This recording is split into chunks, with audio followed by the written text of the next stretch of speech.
Hello student, आप सबका easy study पुर में स्वागत है। कल हमने क्या किया था, जो अपनी पहली क्लास थी उसके अंदर हमने पीरियडिक टेबल यानी कि आवर्त सारणी है उसके बारे में अध्ययन किया था। और उसमें क्या बताया था, मैंने आपको बताया था जो अपनी आवर्त सारणी है उसका वर्गीकरण किस किसने किया था, कौन कौन से वैज्ञानिक थे, उसके बारे में हमने अध्ययन किया था। फिर हमने क्या किया था कि जो आवर्त सारणी है उसे किस प्रकार व्यवस्थित किया था और वो कौन से वैज्ञानिक थे। यानी कि मैंने आपको सबसे पहले किसके बारे में, जो अपने मेंडलीफ है उसके बारे में बताया था। उसके बारे में बताकर मैंने आपको उनके बारे में कुछ पॉइंट्स बताए थे। पॉइंट्स बताने के बाद मैं आपको बता दूं, मैंने उनकी उपलब्धियां तक बता दिया था आपको। आज हम उसके उनके जो कमियां हैं, हमारी कमियां हैं, उन कमियों के बारे में क्या करेंगे, अध्ययन करेंगे कि भाई उनकी कमियां क्या क्या थी। मेंडलीफ की जो आवर्त सारणी थी उसमें कौन कौन सी कमियां थी, उनके बारे में आज क्या करेंगे, अध्ययन करेंगे। तो देखो, पहली जो कमी थी, पहली कमी कौन सी थी? पहली कमी ये थी कि जो इनकी आवर्त सारणी थी, जो आवर्त सारणी थी उसमें हाइड्रोजन था, उसे निश्चित स्थान नहीं दिया गया। हाइड्रोजन को निश्चित स्थान नहीं दिया गया, निश्चित स्थान नहीं दिया गया। ये कल मैंने आपको बताया था, नहीं दिया गया। पहला पॉइंट तो ये हो गया कि हाइड्रोजन को निश्चित स्थान नहीं दिया गया। सेकंड पॉइंट बनाते हैं, तो सेकंड पॉइंट में मैं आपको बता दूं कि इन्होंने क्या किया, अपनी जो आवर्त सारणी थी उसके अंदर जो समस्थानिक होते हैं उनको नहीं रखा। किनको नहीं रखा? आवर्त सारणी में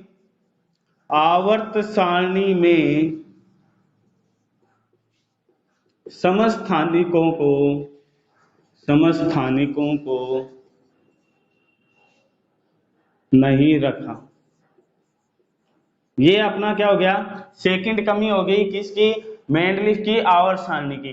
थर्ड पॉइंट है उसके अंतर्गत देखो, थर्ड पॉइंट क्या था। थर्ड पॉइंट के अंदर मैं आपको बता दूं कि इन्होंने क्या किया था, इन्होंने जो बॉक्स रखे थे यानी कि रिक्त स्थान रखे थे वो निश्चित नहीं रखे। क्या नहीं किया, निश्चित नहीं रखे। कैसे, मैं आपको एग्जांपल के तौर पर बताता हूं। जैसे हमारे पास ये क्या आ गया, नियोन आ गया। क्या आ गया, नियोन। इसके बाद इन्होंने क्या किया, रिक्त स्थान छोड़ दिया और उसके बाद क्या आ गया, सोडियम दे दिया। क्या दे दिया, सोडियम। अब हम जानते हैं हमारी जो आवर्त सारणी है नियोन के बाद सीधा क्या है, सोडियम है। तो ये जो रिक्त स्थान दिया था वो क्या हो गया, गलत हो गया। यानी कि स्थान जो इनकी रिक्त स्थानों की जो संख्या थी वो क्या थी, अनिश्चित थी। क्या थी, रिक्त स्थानों की संख्या, रिक्त स्थानों की संख्या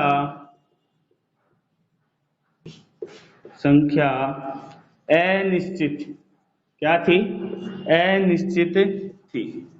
ये हो गया। अब ए निश्चित हो गया। देखो, मैंने 3 पॉइंट बताए आपको। पहला क्या है, हाइड्रोजन को निश्चित स्थान नहीं दिया, भाई स्थान ही नहीं दिया था आवर्त सारणी के अंदर। सेकंड मैंने कहा है आवर्त सारणी में समस्थानिकों को नहीं रखा। अब आप समस्थानिकों के आधार पर चलते हो, तो समस्थानिकों के आधार पर मैं आपको बता दूं ये पॉइंट क्या होता है। समस्थानिक है, ये क्या होता है, वह तत्व जिसके परमाणु क्रमांक तो क्या हो, समान हो, लेकिन परमाणु भार क्या हो, भिन्न भिन्न हो। इसका एग्जाम्पल तौर में आपको समझाता हूं। जैसे कि हम इसकी पहले परिभाषा लिख लेते हैं। परिभाषा लिखोगे तो क्या लिखोगे, वह तत्व जिनके परमाणु क्रमांक समान हो, क्या हो, परमाणु क्रमांक समान हो तथा परमाणु भार भिन्न भिन्न हो, तो उसे हम क्या कहते हैं, समस्थानिक कहते हैं। क्या कहते हैं, समस्थानिक कहते हैं। और समस्थानिक के अंतर्गत एग्जाम्पल क्या लेंगे, एग्जाम्पल लेंगे हम कार्बन का। कार्बन के अंतर्गत मैं आपको बता दूं, कार्बन अपना आता है 6 पर और इसका परमाणु भार होता है 12। फिर दूसरा जो कार्बन का परमाणु है उसके अंदर लेंगे 6 और ये आता है, इसका परमाणु भार होता है 13। इसी प्रकार कार्बन नंबर 6 और इसका परमाणु भार कितना हो जाएगा, 14। तो ये देखो एक ही तत्व है, क्या है, एक ही तत्व है जिसका परमाणु क्रमांक तो क्या है, समान है, लेकिन जो द्रव्यमान संख्या, जो आपका परमाणु भार है वो क्या है, भिन्न भिन्न है। क्या है, भिन्न भिन्न है। तो ये क्या हो गया, समस्थानिक का एक एग्जाम्पल हो गया। ये थी हमारी मेंडलीव की जो आवर्त सारणी थी, उसके आधार पर मैंने आपको पूर्ण रूप से बता दिया है। अब हम पढ़ेंगे हेनरी मोजले। हेनरी मोजले ने जो अपनी आधुनिक आवर्त सारणी दी थी, उसके बारे में हम क्या करेंगे, अध्ययन करेंगे। देखो, जो अपनी आधुनिक आवर्त सारणी है, उसका प्रतिपादन किसने किया था, आधुनिक आवर्त सारणी। कौन सी, आधुनिक आवर्त सारणी का प्रतिपादन हेनरी मोजले ने सन 1913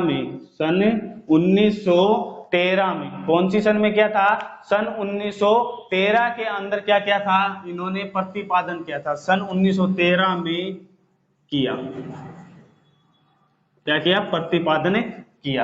ये आ गया हेनरी मोजले के द्वारा प्रतिपादन, यानी कि आधुनिक आवर्त सारणी के जो जनक हैं वो कौन है, हेनरी मोजले हैं। ठीक है, इसके बाद देखो आगे बढ़ते हैं। इन्होंने क्या किया, इन्होंने जो, जैसे मेंडलीव ने क्या किया था, अपनी आवर्त सारणी को प्रकट करने के लिए परमाणु भार का इस्तेमाल किया था, उसी प्रकार इन्होंने क्या किया था, इन्होंने परमाणु क्रमांक लिया। क्या लिया, परमाणु क्रमांक लिया। अब परमाणु क्रमांक है, उसके आधार पर इन्होंने क्या किया था, बताया था। परमाणु क्रमांक है, उसके आधार पर बताया था, और इसके आधार पर एक नियम प्रतिपादित किया। और वो नियम कौन सा है, वो देखो। नियम क्या था, नियम इन्होंने ये दिया कि जो अपने परमाणु क्रमांक, यानी कि एक तत्व है, उसके रासायनिक और भौतिक गुणधर्म होते हैं। एक तत्व के रासायनिक और भौतिक गुणधर्म होते हैं, और वो परमाणु क्रमांक के क्या होते हैं, आवर्ती फलन होते हैं। क्या बोल रहा है, तत्व के भौतिक तथा रासायनिक गुण जो परमाणु क्रमांक है, परमाणु क्रमांक के आवर्ती फलन होते हैं। क्या होते हैं, आवर्ती फलन होते हैं। ये किसने बताया था, ये हेनरी मोजले ने बताया था। अपना एक नियम दिया था, जिस नियम को हम क्या कहते हैं, आधुनिक आवर्त नियम कहते हैं। क्या कहते हैं, आधुनिक आवर्त नियम कहते हैं। आधुनिक आवर्त नियम कहा जाता है। ये आ गया किसका, हेनरी मोजले का आधुनिक आवर्त नियम दे दिया। अब इसके बाद जो सारणी इन्होंने प्रतिपादित की थी, उसके बारे में हम डिटेल से पढ़ेंगे। तो हम लेकर चलते हैं सारणी को। तो मैं आपको बता दूं कि इनकी जो सारणी थी, उस सारणी के अंदर मैं आपको बता दूं, सारणी के अंदर जो वर्ग और आवर्त दो चीजें थी। वर्ग थे वो कितने थे, टोटल 18। कितने थे, 18। और आवर्त कितने थे, 7। कितने थे, 7। अब मैं आपको बता दूं, यहां पर जो अपने वर्ग तो 18 हो गए और आवर्त कितने हो गए, 7। और इसके अंदर उपकोष लिए गए थे। कितने लिए गए थे, उपकोष थे वो कितने लिए गए थे, 4। कितने उपकोष थे, 4। कौन कौन से थे, अब मैं आपको बता दूं। देखो, एक तरफ हमने ले लिया उपकोष। क्या ले लिया, उपकोष। अब उपकोष कौन से थे, मैं आपको बता दूं। पहला था एस ब्लॉक। कौन सा था, एस ब्लॉक। ठीक है। सेकंड था वो अपना आ गया डी ब्लॉक। कौन सा आ गया, डी ब्लॉक। ठीक है। उसके बाद अपना आ गया पी ब्लॉक। कौन सा, पी ब्लॉक। एक और होता है, वो कौन सा होता है, एफ ब्लॉक। कौन सा होता है, एफ ब्लॉक। ये आगे। अब इनके अंदर जो तत्व इलेक्ट्रॉन के आधार पर किस प्रकार हम बता सकते हैं कि भाई कौन से ब्लॉक के तत्व हैं, तो मैं आपको वर्ग के आधार पर बता देता हूं। जो फर्स्ट और सेकंड वर्ग है वो किस में आता है, एस ब्लॉक में आता है। आगे देखो, जो डी ब्लॉक है उसके अंदर कौन से वर्ग आते हैं, तो मैं आपको बता दूं, जो 3 से लेकर कौन से तक, 12 तक जो वर्ग है नंबर, वो कौन से ब्लॉक में आते हैं? डी ब्लॉक के अंदर आते हैं। कौन से में आते हैं? डी ब्लॉक के अंदर आते हैं। फिर जो पी ब्लॉक है अपना, पी ब्लॉक के अंदर कहां से आते हैं? 13 नंबर जो वर्ग है वहां से लेकर और जो 18 नंबर वर्ग है वहां तक के जो वर्ग है वो किस में आते हैं? पी ब्लॉक के अंदर आते हैं। देखो मैंने आपको यहाँ पर बता दिया है, लेकिन आप लोग ये सोच रहे होंगे कि एफ ब्लॉक के तत्व कहाँ रखे जाते हैं। तो मैं आपको बता दूं, जो अपनी सारणी होती, आधुनिक आवर्त सारणी है, उसके नीचे दो लाइंस होती हैं जो आपके लेंथेनम से स्टार्ट होती है और एक होती है एक्टिनियम से। किससे? एक तो होती है लेंथेनम से और एक होती है एक्टिनियम से। जहां से स्टार्ट होती है वहां पर आपके नीचे आवर्त सारणी की दो लाइंस होती हैं। कितनी होती हैं? दो लाइंस होती हैं। जो ऊपरी, जैसे कि मैं आपको बता दूं, जैसे हमने यहाँ पर सारणी बना ली, ठीक है, ये अपनी सारणी होगी इस प्रकार। अपनी जो आवर्त सारणी है वो इस प्रकार की होती है, ठीक है। इस आवर्त सारणी के नीचे दो लाइंस इस प्रकार होती है यहाँ पर, ठीक है। अब यहाँ पर देखो, जो फर्स्ट लाइन है ये वाली, इसे हम क्या कहते हैं? 4f श्रेणी कहते हैं। क्या कहते हैं? 4f श्रेणी कहते हैं। और ये 4f श्रेणी कौन से में आती है? लेंथेनोइड। कौन सी होती है? लेंथेनोइड, ठीक है। फिर ये देखो, ये वाली जो है इसे हम कहते हैं 5f श्रेणी। क्या कहते हैं? 5f श्रेणी कहते हैं, जो एक्टिनोइड होती है। कौन सी होती है? एक्टिनोइड। ये आ गई। अब मैं आपको बता दूं, लेंथेनोइड और एक्टिनोइड दोनों आ गए हमारे पास। यहां पर तो इन श्रेणी के बारे में हमें पता चल गया। ये तत्व जो हैं 4f और 5f के जो श्रेणी के तत्व हैं, वो तत्व किस में रखे गए हैं? एफ ब्लॉक तत्व में रखे गए हैं। कौन से में रखे गए हैं?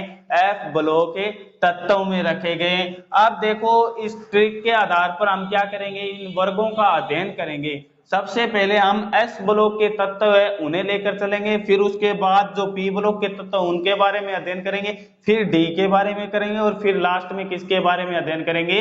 जो एफ ब्लॉक तत्व है उसके बारे में अध्ययन करेंगे। तो सबसे पहले जो अपना एस ब्लॉक तत्व है उसके बारे में अध्ययन करते हैं।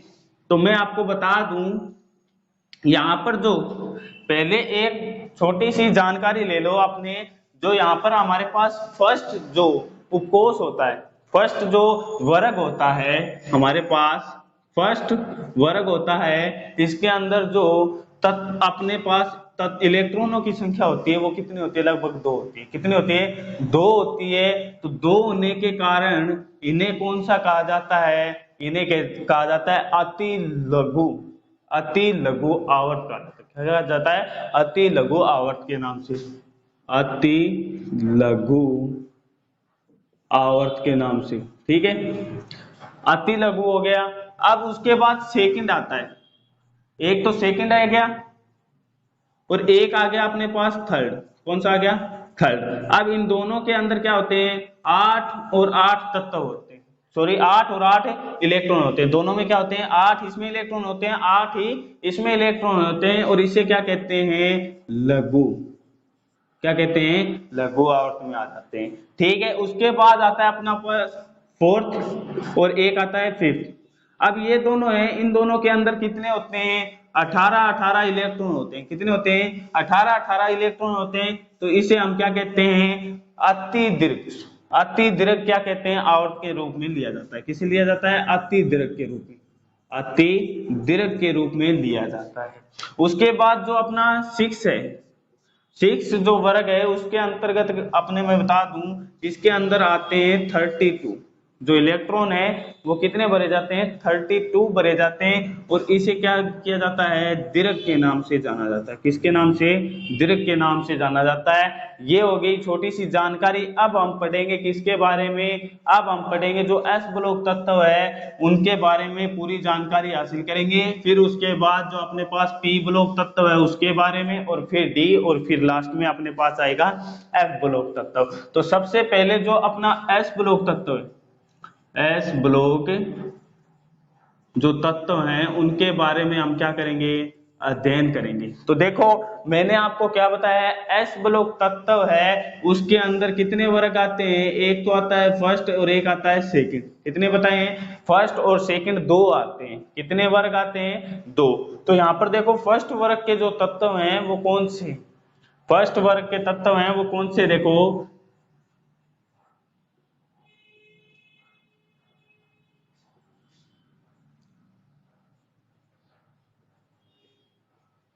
अब देखो ये हो गए, ये हैं फर्स्ट वर्ग के तत्व। फर्स्ट वर्ग के तत्व आ गए और इनके अंतर्गत मैं आपको बता दूं, इन ट्रिक्स के द्वारा हम क्या करेंगे, आवर्त सारणी को पूरा डिटेल से हम कहेंगे है ली ना के रब से फरियाद।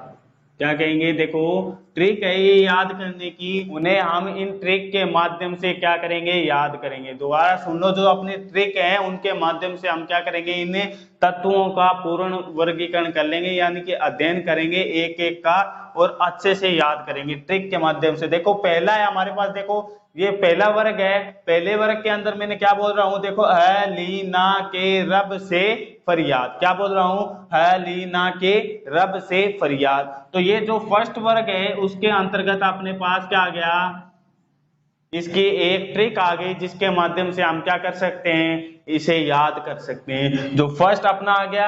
अब देखो मैं आपको बता दूं, ये जो फर्स्ट अपना वर्ग है, फर्स्ट जो वर्ग है इन्हें हम क्या कहते हैं, क्षारीय, क्षारीय तत्व कहा जाता है। क्या कहा जाता है, क्षारीय तत्व कहा जाता है। ये बात भाई एक नोट कर लेना कि जो फर्स्ट यानी कि एस ब्लॉक के फर्स्ट वर्ग के जो तत्व हैं उन्हें क्या कहा जाता है, क्षारीय तत्व कहा जाता है। उसके बाद देखो सेकंड जो है अपने पास है, सेकंड क्या है, सेकंड वर्ग है, उसके अंतर्गत कौन कौन से अपने पास क्या है जो तत्व आते हैं उनका अध्ययन करते हैं। तो जो बेरिलियम है वो परिवार आता है, कौन सा परिवार आता है, बेरिलियम का परिवार आता है, और उसे हम क्या कहेंगे,